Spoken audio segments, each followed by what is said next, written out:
Joachim Runnerberg strikes one match inside a German-controlled factory, and a 30-second fuse begins to burn. On the mountainside are 9 Norwegian attackers. Across Rjukan and Vemork are roughly 200 to 300 German troops. Getting these men to this room has taken 4 months, 1 failed raid, and a winter on the plateau. Getting them out may come down to 30 seconds. The fuse keeps burning beside one precise bank of machinery. Germany's physicists need a working reactor before a bomb is even a question, and their reactor design depends on heavy water to slow neutrons and sustain a chain reaction. A working reactor could open a route toward plutonium. The largest heavy water source the Allies can strike is at Vemork, deep inside occupied Norway. The plant clings to a mountain above a gorge. A suspension bridge offers the obvious approach. Winter seals the rest. Leif Tronstad knows the plant from the inside. As a chemical consultant in 1934, he helped plan it. Now, from London, the scientist helps plan how to destroy its heavy water machinery. Allied intelligence can see Germany's interest in Vemork. It cannot see how far the nuclear research has progressed. Tronstad's plan must act against a danger nobody can yet measure. In October 1942, 4 Norwegian advance agents parachute onto the Hardanger Plateau to prepare the first assault. They land 15 kilometers off target with 300 kilograms of food, skis, radio equipment, weapons, and ammunition. Melted snow and open rivers force them across roughly 100 kilometers of broken ground. A journey for 1 expert day takes more than 2 weeks. Then 2 British gliders attempt to bring Royal Engineers to them on November 19th. 18 servicemen die in the crashes. 23 survive the impact, only to be captured and executed.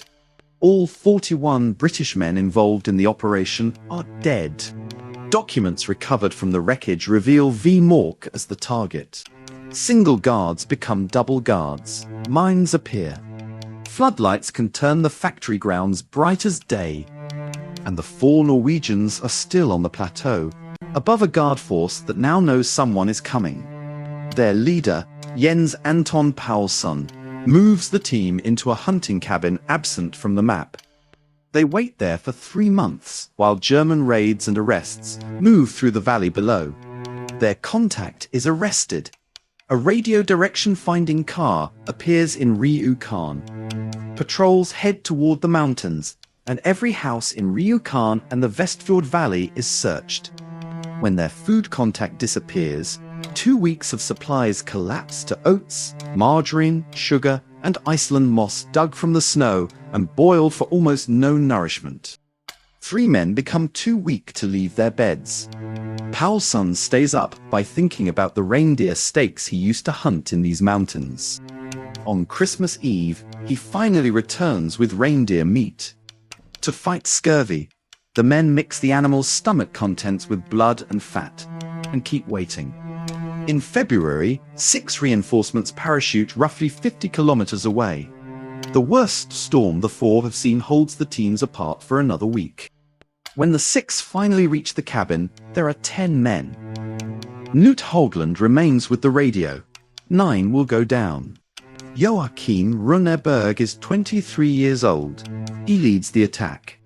The bridge is the direct route, but a guard controls it, and killing him could raise the alarm before the explosives reach the factory.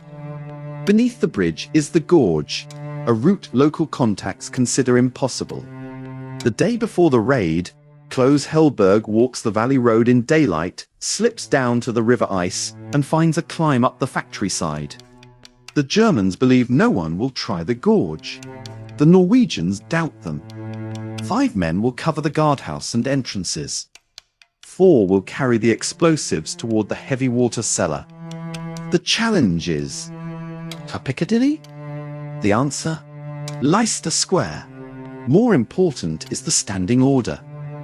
If something unforeseen happens, everyone was to act on his own initiative. In England, the blasting party has practiced on wooden models of machinery none of them has seen.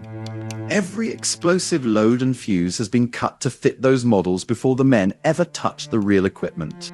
The plan tells them where to go. The mock-ups tell their hands what to do.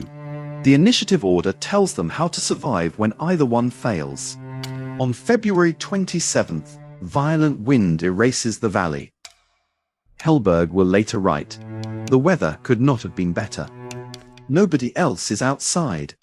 The same gusts that hide the men knock them down on a road polished like an ice rink.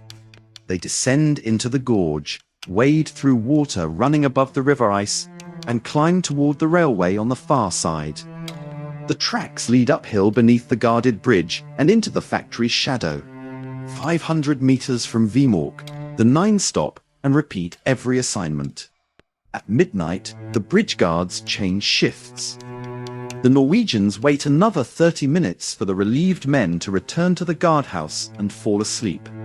Against the factory wall, Helberg remembers only 4 words. It was pitch dark. The 9 cut the fence without being seen. 5 take their covering positions. 4 move toward the cellar. Then the building rejects the plan. Every door they try is locked. In the darkness and industrial roar, the 4 members of the blasting party lose one another while searching for a cable and pipe tunnel they have never seen. Only Runneberg and Frederick Kaiser find the opening. They push the explosives ahead and crawl through a passage barely wider than their bodies. The tunnel opens beside the heavy water room, and a Norwegian factory worker turns toward 2 armed men in British uniforms. He understands enough to stay silent. Outside, Birger Strömsheim cannot find the tunnel. He hears the order in another form: finish the mission. Strömsheim smashes a basement window and climbs in. 3 saboteurs now stand in the heavy water cellar. The real machines rise in the darkness, and the charges cut on wooden mock-ups fit. While the factory roars around them, the men fasten each load where their hands have already practiced placing it. Runneberg chooses the shortest fuse so a guard will have almost no time to tear the explosives away. 30 seconds. He strikes the match. The worker races upstairs. The saboteurs run through a basement door. The fuse disappears into smoke. The blast destroys the heavy water equipment and roughly 500 kilograms of stock. Windows break, but the concrete factory remains standing. For 1 beat, nothing outside seems to move. Then an off-duty German guard opens the guardhouse door, sweeps a flashlight across the building, and goes back to bed. The 9 slip through the cut fence, recover their skis, and begin climbing away from Vemork. They reach the country road before the first German cars race up from Ryukan. The vehicles move toward the factory below. The saboteurs move toward Ryukan above, the last direction the Germans expect them to choose. 5 men begin a roughly 450-kilometer ski journey to Sweden that will take 14 days. The others disappear into resistance and radio assignments. The clean escape does not mean a clean aftermath. From spring 1943, the plateau becomes forbidden ground. Mountain cabins are confiscated, and German forces burn, plunder, and destroy in the region. Heavy water production returns, and the Allies strike the plant and transport route again. At the end of the war, Germany remains far from a usable nuclear weapon. The men on the plateau cannot know that in February 1943.